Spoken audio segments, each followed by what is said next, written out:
আজকে বাংলাদেশের সর্বোচ্চ আদালতের সুপ্রিম কোর্টের পূর্ণাঙ্গ বেঞ্চ আমাদের রিভিউ আবেদন শুনানির পর তার রায় আজকে ঘোষণা করেছেন। এই রায়ে আমাদের সম্মানিত মজলুম নেতা এবং ভাই জনাব আজহারুল ইসলামের বিরুদ্ধে আনীত সকল অভিযোগ থেকে তাকে খালাস দেওয়া হয়েছে। আলহামদুলিল্লাহ রাব্বিল আলামিন। আজ বড় মনে পড়ে জাতির এই সংকট মুহূর্তে কঠিন বাঁকে আমাদের মাথার তাজ এই সমস্ত নেতৃবৃন্দ যদি বেঁচে থাকতেন,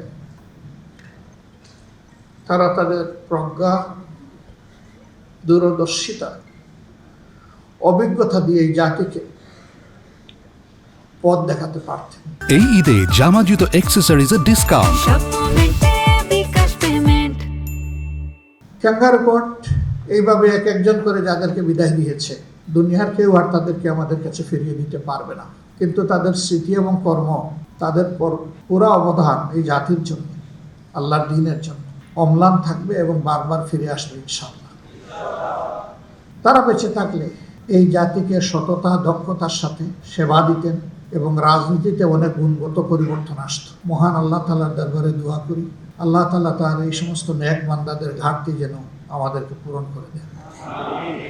এই মামলাগুলা পরিচালনা করতে গিয়ে সীমাহীন জালিয়াতির আশ্রয় নেওয়া হয়েছে। কিভাবে আশ্রয় নেওয়া হয়েছে? এককালীন প্রধান বিচারপতি এস.কে. সিনহা তার লেখা নিজের বইয়ে তিনি তার অপরাধ স্বীকার করেনি তা তুলে ধরেছেন। কিভাবে বিচার নয়, পরিকল্পনা মাফিক ঠান্ডা মাথায় এই নেতৃবৃন্দকে খুন করতে হবে তার ছক বিচার বিভাগ এবং সরকার মিলে তৈরি করেছিলেন। এর পাশাপাশি এমন পরিবেশ বাংলাদেশে সৃষ্টি করা হয়েছিল যে এই পরিবেশে অন্যায়ের বিরুদ্ধে প্রতিবাদ করার সামান্য কোনো সুযোগ রাখা হয়নি। আপনারা দেখেছেন একটা রায় হয়েছে, বাস্তবায়ন হয়েছে। যাকে খুন করা হয়েছে বিচারিক আদালতের মাধ্যমে, তিনি তো আল্লাহর দরবারে চলে গেলেন, কিন্তু পাশাপাশি একই সময়ে পরিবারের সদস্যদের উপর নির্মম কষাঘাত এবং অত্যাচার করা হয়েছে। আমাদের সম্মানিত ভাই এবং নেতা জনাব আব্দুল কাদের মোল্লা, যে রাতে তার ফাঁসি জোর করে কার্যকর করা হলো, সেই রাতে তার বাসায় হামলা করা হলো, তার পরিবারের সদস্যদেরকে নাজেহাল করে শারীরিকভাবে কষ্ট দিয়ে তারপরে তাদেরকে জেলে করে দেওয়া হলো। একটা পরিবার ছিন্ন ভিন্ন হয়ে গিয়েছে, কোথায় কে গিয়েছে দেশে বিদেশে হিসাব পাওয়া কঠিন, এরকম অবস্থা। আজকে যা রায় হলো, তার একটা মেয়ে ছাড়া দেশে আর কেউ নেই। ছেলেটাও দেশ থেকে চলে যেতে বাধ্য হয়েছে। মাঝখানে একবার হিম্মত করে এসেছিল, ভয়ঙ্কর চাপ তার উপর তৈরি হওয়ার কারণে আমরাই বলেছি বাবা তুই চলে যা। স্কাইপ কেলেঙ্কারির ঘটনা গোটা বিশ্বে নিন্দিত হয়েছে, তিরস্কৃত হয়েছে। গোটা বিচার প্রক্রিয়ার সময় 2টা টর্চার সেল গড়ে তোলা হয়েছিল। একটার নাম দেওয়া ছিল সেফ হোম, আর একটার নাম দেওয়া হয়েছিল সেফ হাউস। সেফ হোমে ভিকটিম নেতৃবৃন্দকে নিয়ে নাজেহাল করা হতো। সেখানে জিজ্ঞাসাবাদের উচ্চ আদালতের ডিরেকশনও ফলো করা হয়নি, লঙ্ঘন করা হয়েছে। নির্গুম রেখে ঘন্টার পর ঘন্টা, দিনের পর দিন তাদের উপর অত্যাচার চালানো হয়েছে। আমরা তখন নীরবে সহ্য করেছি, সঙ্গত অবস্থান থেকে প্রতিবাদ জানানোর চেষ্টা করেছি। চোখের পানি দিয়ে আল্লাহ তাআলাকে বলেছি যে আল্লাহ ইন্নাকা আলা কুল্লি শাইইন কাদির, তুমি সকল কিছুর উপর ক্ষমতাবান হে মাবুদ, তোমার ক্ষমতার আশ্রয় আমরা নিচ্ছি। সেই হোমে নির্যাতনের পাশাপাশি মিথ্যা সাক্ষী দেওয়ার জন্য লোকদেরকে ধরে এনে সেফ হাউসে রাখা হতো, যাত্রাবাড়ির একটা ঠিকানায়। এই সব কিছু তখনকার মিডিয়ায় উঠে এসেছে। সারা বিশ্বের মানবাধিকার সংগঠন, বিবেকবান রাষ্ট্রনায়ক, মানুষের পক্ষ থেকে এই বিচার প্রক্রিয়ার নিন্দা জ্ঞাপন করা হয়েছে। স্পেশাল এনভয় পাঠিয়ে তাদেরকে স্বচ্ছ বিচারের জন্য অনেক পরামর্শ দেওয়া হয়েছে, কোনো কিছুই কানে তুলে, কারণ তারা জানতো স্বচ্ছ বিচার হলে ফোন করা যাবে না, কারোই কথা তারা শুনেনি। হ্যাঁ, আমাদের নেতৃবৃন্দ চলে গেছেন, সেই নেতৃবৃন্দকে হয়তো এই দুনিয়া আমরা পাবো না। আল্লাহ তাআলার দরবারে দোয়া করি আদালতে আখেরাতে একই সাথে যেন আমাদের হাসর হয়। আমাদের প্রিয় নেতৃবৃন্দ এবং আমরা এই দেশকে ভালোবাসি, তারা ভালোবাসার জায়গা থেকে তারা চেষ্টা করেছেন দেশের মানুষের জন্য ভালো কিছু করার। তাদের সবটুকু যোগ্যতা উজাড় করে দিয়ে বাংলাদেশে সুস্থ ধারার রাজনীতির প্রবর্তন তারা করতে চেয়েছিলেন। শুধু বিরোধী অবস্থানে রাজপথে নয়, সরকারের ক্ষুদ্র অংশ হওয়ার পরেও সেখানেও গিয়ে তারা চেষ্টা করেছেন সরকার ব্যবস্থাপনাকে ভালো করা যায়। 2জন মন্ত্রীর 3টা মন্ত্রণালয়, আপনারাই সাক্ষী। আল্লাহ তাআলা এই বান্দাদেরকে বিশেষভাবে সাহায্য করেছিলেন। তারা সততা এবং স্মার্টনেসের সাথে পুরা সময় জুড়ে তারা তাদের দায়িত্ব পালন করে এক বিরল প্রমাণ বাংলাদেশের জনগণের জন্য রেখে গেছে। সততার নজিরবিহীন উদাহরণ তারা রেখে গেছে। আমরা আশা করি তাদের এই অবদান জাতিকে অনুপ্রাণিত করবে যুগের পর যুগ, শতাব্দীর পর শতাব্দী ইনশাআল্লাহ। আদালত পরিচালনা করতে গিয়ে কি হয়েছে আপনারা দেখেছেন।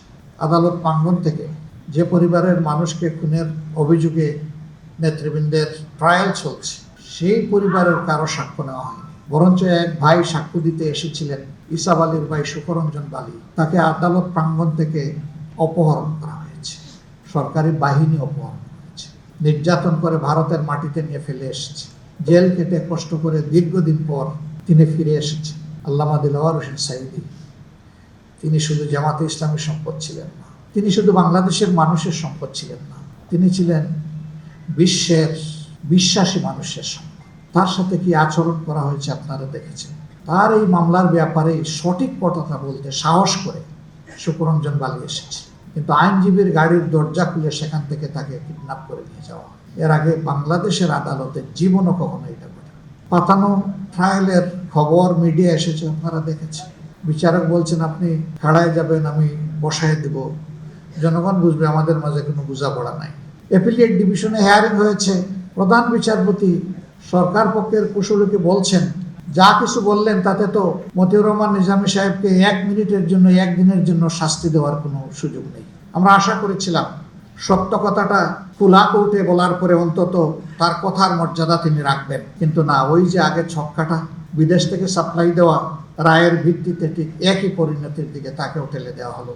আমরা মাবুদের শুকরিয়া আদায় করি, আমাদের নেতৃবৃন্দের উপরে এই জুলুম করা হয়েছে, বহু কায়দা কারণে তাদের মুখ থেকে জোর করে যা নয় তা স্বীকার করানোর চেষ্টা করা হয়েছে, এমনকি রায় বাস্তবায়নের আগেও ষড়যন্ত্র করা হয়েছে, কিন্তু না, তারা ছিলেন স্থির চিত্ত, তারা ছিলেন ইমানের বলে বলিয়ান, তারা ছিলেন সত্যের উপর প্রতিষ্ঠিত।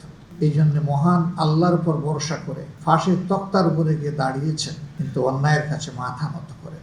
তারা আমাদেরকে শিখিয়ে গেছেন, হে মর্যাদামান জাতি, সত্যের উপর অবিচল থাকলে ফাঁসি কোনো বিষয় নয়। মৃত্যু একবারই হবে, কিন্তু অপমানজনক মৃত্যু নয়, মৃত্যুটা হোক বীরের মতো। তাদের মৃত্যু ছিল বীরোচিত মৃত্যু। আল্লাহ তাআলা তাদের সমস্ত জীবনের সমস্ত নেক খেদমতকে কবুল করে বারাকা দিয়ে পরিপূর্ণ করে আমরা অনুপ্রাণিত হই। তাদের শেষ সময়টুকু যাই জাতিকে দিয়ে গিয়েছেন তার থেকে।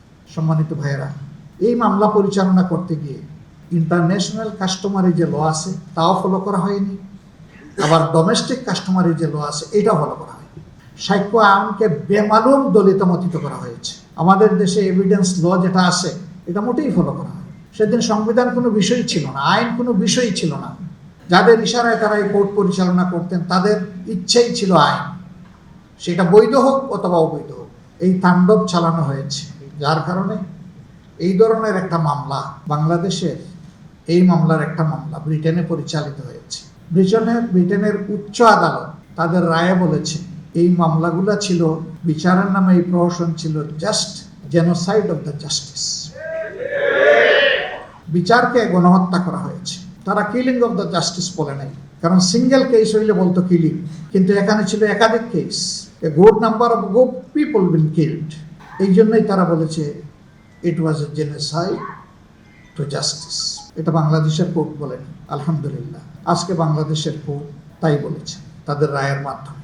আমরা আমাদের সমস্ত নেতৃবৃন্দ যাদেরকে খুন করা হয়েছে এই রায়ের মাধ্যমে তাদেরকে আরেকবার গভীর শ্রদ্ধার সাথে স্মরণ করছি। অধ্যাপক গুলাম আজম রাহিমাহুল্লাহ, শেখ আবুল কালাম মোহাম্মদ ইউসুফ রাহিমাহুল্লাহ, শহীদ আমির জামাত মৌলানা মতিউর রহমান নিজামী রাহিমাহুল্লাহ, শহীদ সেক্রেটারি জেনারেল আলী আহসান মোহাম্মদ মুজাহিদ রাহিমাহুল্লাহ, শহীদ কামারুজ্জামান রাহিমাহুল্লাহ, শহীদ আব্দুল কাদের মোল্লা রাহিমাহুল্লাহ, আল্লামা দিলওয়ার হোসেন সাইদি রাহিমাহুল্লাহ, আব্দুল খালিক মন্ডল রাহিমাহুল্লাহ, মৌলানা আব্দুল সুবহান রাহিমাহুল্লাহ, মীর কাসিম আলী রাহিমাহুল্লাহ, তাদের সবাইকে আমরা গভীর শ্রদ্ধার সাথে স্মরণ করছি। আপনাদেরকে দুনিয়া থেকে সরানো হয়েছে, আমাদের বুক থেকে কখনো সরানো যাবে না। আমরা তাদেরকে আমাদের কর্মের মাধ্যমে স্মরণ করবো ইনশাআল্লাহ। আল্লাহ তাআলার কাছে দোয়া করি তাদের রেখে যাওয়া আমানত আল্লাহ যেন আমাদেরকে বহন করার তৌফিক দান করেন। ব্রিটেনের আদালত বলেছে জেনোসাইড টু দ্য জাস্টিস, আর আজকে আমাদের আদালত বলেছে আপিল বিভাগ মিসক্যারিজ অফ দ্য জাস্টিস। ন্যায়ভ্রষ্ট রায়, অন্যায় রায়। দোয়া করি, বড় দোয়া করেছি। শেষবার যখন জেলে ছিলাম, জেলে এমনিই পানি আসে চোখের, যারা গিয়েছেন এই অভিজ্ঞতা সবার আছে। শেষদায় গিয়ে অনেকগুলা দোয়া করতাম, এর মাঝে একটা দোয়া ছিল, হে আল্লাহ, তোমার গোলাম এটিএম আজহারুল ইসলামকে তুমি বাঁচিয়ে রেখেছো, শেষমেশ তাকে দিয়ে সত্যটা প্রতিষ্ঠিত করে দিও। আল্লাহু আকবার। আল্লাহ তাআলা এই সত্যই প্রতিষ্ঠিত করেছে। রব, এখন তোমার কাছে দোয়া করি, তুমি তোমার গোলামের হায়াত বৃদ্ধি করে দাও, তাকে সুস্থতার পূর্ণ নিয়ামত দান করো। এই ময়দানে ফিরে এসে তিনি যেন জাতিকে নেতৃত্ব দিতে পারে, তুমি তার জন্য তাকে কবুল করো। আমাদের প্রিয় জাতির কাছে আমাদের অনুরোধ, কষ্ট আমরা বুকে চেপে নিয়েছি, দেশকে ভালোবাসি, আমরা প্রতিশোধ নেইনি, আপনারা দেখেছেন, কিন্তু আমরা ন্যায় বিচার চাই। হ্যাঁ, এর রায়ের মধ্য দিয়ে এটা পরিষ্কার হয়ে গিয়েছে, এটা ছিল ইচ্ছাকৃত নেতৃত্ব গণহত্যা। দায়িত্বশীল নেতা ঘরে ঘরে জন্মায় না, প্রতিদিন জন্মায় না, এটা আল্লাহর দান। একটা দেশ এবং দলের নেতৃত্ব শূন্য করার মানেই হচ্ছে জনগণকে অন্ধকারের দিকে ঠেলে দেওয়া। মিডিয়ার বন্ধুরা, কষ্টের সময় আমাদের পাশে যারা ছিলেন, আমরা তাদের কাছে কৃতজ্ঞ। এই রায়ের মধ্য দিয়ে আজকে প্রমাণিত হয়েছে সত্যকে চেপে রাখা যায় না। সত্য মেঘের আড়াল ভেদ করে আলোর ঝলক নিয়ে আসে, সেই সত্যটাই আজকে আল্লাহ আমাদেরকে দেখালেন। আল্লাহু আকবার কাবীরা, আলহামদুলিল্লাহ কাসীরা, সুবহানাল্লাহি বুকরাতাম ওয়া আসীলা। হে আল্লাহ, তুমি বাংলাদেশের জনগণের জন্য আমাদেরকে কবুল করো। এই দুনিয়ার আয়েশ আরাম, ভোগ বিলাস, পদ পদবী, নেতৃত্বের বাহাদুরি নয়, আমরা ভালোবাসার প্রিয় জনগণের জন্য ভালো কিছু করতে চাই। তুমি আমাদেরকে এই তৌফিকটা আল্লাহ দান করো। আপনাদের মাধ্যমে প্রিয় দেশবাসীর কাছে আমাদের আহ্বান, অনুরোধ, আমাদের বিপদ ঘাড়ে নিয়েও আমরা চেষ্টা করেছি পুরা সময় জুড়ে দেশবাসীর বিপদে পাশে থাকার।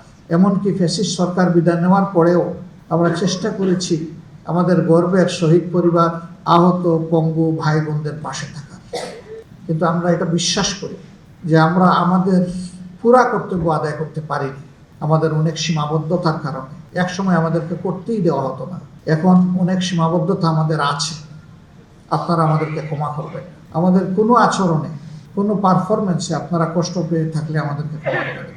যখন যেভাবে হোক, মানুষ আমরা কেউ ভুলের ঊর্ধ্বে না, দল হিসাবে আমরা দাবি করি না যে আমরা ভুলের ঊর্ধ্বে। এই সংগঠনের প্রতিটি কর্মী, সহকর্মী কিংবা দলের দ্বারা যে যেখানে ক্ষতিগ্রস্ত হয়েছে, কষ্ট পেয়েছে, সবার কাছে কোনো শর্ত নেই, বিনা শর্তে মানছি, আপনারা আমাদেরকে ক্ষমা করে দেবেন। সম্মানিত সাংবাদিক বন্ধুগণ, আপনাদের এত ব্যস্ততার মধ্যে আপনারা আজকে কোর্টে গিয়েছেন, এখানে এসেছেন, আরো অনেক অ্যাসাইনমেন্ট আপনাদের আছে। রিয়েলি আমরা ইমপ্রেসড। আপনারা এসে আমাদেরকে দারুণ কৃতজ্ঞ করেছেন। আমাদের এই আবেদনগুলা, কথাগুলো খুব নয়, অভিমান নয়, আবেদনগুলো আপনারা প্রিয় দেশবাসীর কাছে মেহরবানি করে পৌঁছে দেবেন। আল্লাহ জাতির সহায় হোক।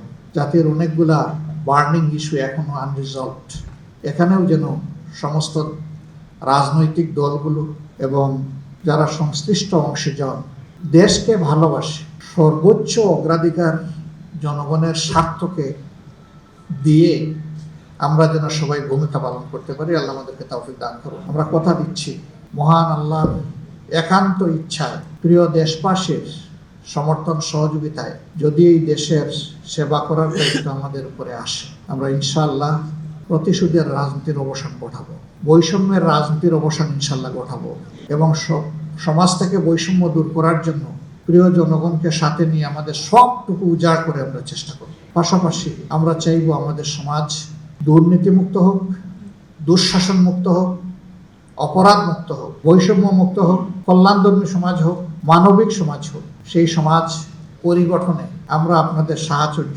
বন্ধুত্ব, ভালোবাসা, সমর্থন, দোয়া আমরা কামনা করি। আল্লাহ তাআলা আমাদের দেশবাসীকে হেফাজত করুন, পুরো দেশকে হেফাজত করুন। এই দেশের স্বাধীনতা এবং সার্বভৌমত্বকে আল্লাহ তাআলা অক্ষুণ্ণ রাখুন।